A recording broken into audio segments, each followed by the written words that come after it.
के गानों में मैंने एक चीज और देखी है कि या तो वो महादेव से रिलेटेड होते हैं या जानवरों से। महादेव का तो समझ आ गया, जानवरों से इतना प्यार कैसे हुआ? यही बचपन से जो मैं फिर देखता आया। गानों में सिर्फ जानवर। एक दिन दिमाग में आया कि एक कुत्ते पर गाना बनाते, कुत्ते इतने ज्यादा पसंद है तो कुत्ते पर ही गाना बना लेते हैं, क्या हो गया। तो उस गाने का नाम था एक कुत्ता हूं मैं। और अब एक गाने का नाम है एक कुत्ता हूं मैं। इसमें क्या है, लोग तो हंसते भी थे, मुझे याद है। तो कुछ नहीं, उसे मैंने बनाकर डाला, उसमें कुत्तों को लेकर मैं नाच रहा हूँ, गा रहा हूँ और कुत्तों के बारे में सब बता रहा हूँ। अब मैंने रील डाली, तब कोई मुझे नहीं जानता था। मैंने एक रील डाली, उसमें था एक लाइन थी, अरे भौंक नहीं रहा हूँ भैया भूख मुझे है लगती, अरे रोटी मांग रहा हूँ मुझको पत्थर से है लगती। अब रील डाली, 24-25 दिन बाद वो वायरल हो गई। और मेरे लिए तो ऐसा था कि अरे 20,000 व्यू आ गए, अरे 40,000 व्यू आ गए। ऐसे करते करते 2-2.5 मिलियन पहुंच गई। टीवी एक्ट्रेसेस के मैसेज आ रहे हैं, बहुत बड़े बड़े लोगों के मैसेज आ रहे हैं, सब शेयर कर रहे हैं। हजारों रील्स बन गई। हजारों रील्स में मैंने देखा कि हर रील में 2-4 जानवरों को कोई ना कोई खाना खिला रहा है। हजारों रील्स बनी, लाखों जानवरों ने खाना खाया। तो वहां से लगा कि यही तो सही, यही तो करना है बचपन से। जानवर पसंद है, गाना पसंद है, और उससे इतने जानवर खाना खा रहे हैं तो यही करते हैं। मैंने चिड़ियाघर पर भी गाना बनाया कि क्यों चिड़ियाघर एक नरक जैसा है किसी के लिए। और फिर भक्ति भी थी, मंदिर जैसा बैकग्राउंड था बचपन से, तो शिव जी का ही भजन बनाया, शिव मेरे साथ चलते हैं, उसमें जानवरों की इतनी बात नहीं थी।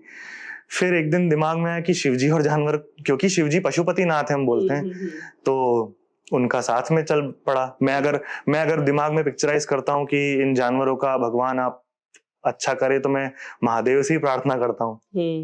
तो इसलिए पशुओं के उद्धार के लिए मैं महादेव के भजन बनाता हूँ। और उसके बाद से जो ग्रोथ है वो 20 गुना हो गई, मैं बोल सकता हूँ 20 गुना से भी ज्यादा बोल सकते हैं। इतना ज्यादा लोगों ने उसे पसंद किया। जो पहले कहते थे कि जानवरों पर गाने बनाने से क्या होगा, जानवर पर कौन गाने बनाता है, कभी किया नहीं।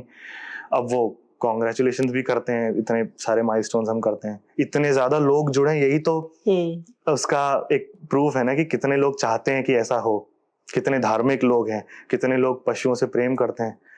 और अब जो ईश्वर की इच्छा होती है वो बस वो हमसे करवाता है, हमें योग्यता ढूंढता है। उन्होंने कुछ योग्यता देखी होगी शायद कि जानवरों के लिए कुछ काम करने में मैं समर्थ हूँ। जैसे मैं तो मानता हूँ आप में योग्यता देखी होगी कि आप किसी को कुछ बताएंगे और वो अपनी तकलीफ से बाहर आ जाएगा। ये आम चीजें नहीं होती, कुछ भी अपने आप नहीं होता।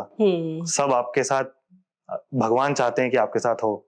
जैसे उन्होंने आप में योग्यता देखी, आप किसी को कुछ बताएंगी और उसकी समस्या का समाधान होगा, इसलिए तो करते हैं। हम ऐसा तो करते नहीं कि हम बस ऐसे ही जाकर सबको बताएंगे। हम लोगों की समस्या का समाधान करने के लिए उन्हें बताते हैं। तो वैसे ही आप में ईश्वर ने योग्यता देखी, वैसे ही शायद मुझ में ईश्वर ने ये योग्यता देखी कि मैं जानवरों के प्रति कुछ कर सकता हूँ। आपने जैसे कुत्ते पे गाने बनाया, तो एक ये भी कहा जाता है कि कुत्ता पालने से नरक में जाते हैं। हाँ, ऐसा कहते हैं लोग, कुत्ता पालने से नरक में जाते हैं। क्यों ऐसा होगा? क्यों? मतलब आप सोचिए, ऐसा लोग कहते हैं कि कुत्ता पालोगे तो स्वर्ग में नहीं, आप नरक में जाओगे, ईश्वर की पूजा करो, कुत्तों बिल्लियों में क्या लगे रहते हो। बट मेरे हिसाब से तो जीव सेवा भी प्रभु सेवा ही है। ऐसा आप क्यों समझते हो कि 84 लाख योनियों में बस एक ही योनि है जो अच्छी है, और बाकी ईश्वर ने अपना समय तो बर्बाद किया नहीं होगा बाकी की योनियां बनाने में, उनका भी कोई होगा। बस हमें मस्तिष्क थोड़ा ज्यादा है तो हम लगाते भी ज्यादा है, और हम बोल पड़ते हैं कि कुत्ता पालने से नरक में जाएंगे। क्या आप ये बिलीव करते हो कि जब भी कुछ विपदा आने वाली होती है तो कुत्ता अपने ऊपर ले लेता है? बिल्कुल, मैंने तो देखा है मेरे सामने।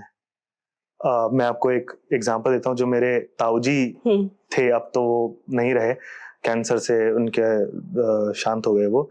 बट पहले भी उन पर कई बार ऐसा मृत्यु तुल्य, मतलब मृत्यु ही हो जाती, ऐसी बीमारियां उन्हें हुई। पर हमारा खेत है, खेत वो वहां जाया करते। अब खेत मैरिज गार्डन होटल बन रहा है वहां पे, पर वहां पर जो कुत्ते होते थे ना, वो जब भी बड़े पापा को कुछ ऐसा होता था ना, वो मर जाता था कुत्ता और वो ठीक हो जाते थे। अब ये चाहता तो कोई नहीं कि ऐसा हो, पर ये घटना होती थी और वो ठीक हो जाते थे ऐसी समस्या से कि जिससे लोग नहीं निकल सकते।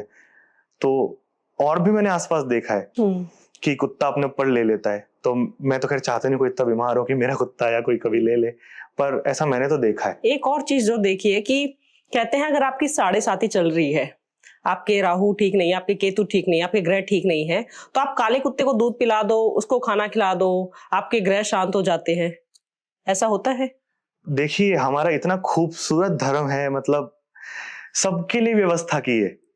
कुत्ते के लिए व्यवस्था की है, कौवे के लिए व्यवस्था की है, गाय के लिए व्यवस्था की है। तो किसी चीज में कहीं लिखा है कि गाय को खिला दो, किसी चीज में लिखा है कौवे को खिला दो, किसी चीज में लिखा है कुत्ते को खिला दो। मैंने ये नहीं पढ़ा था जो बलिदान वाली बात में, मैंने उसमें काला कुत्ता तो नहीं पढ़ा था।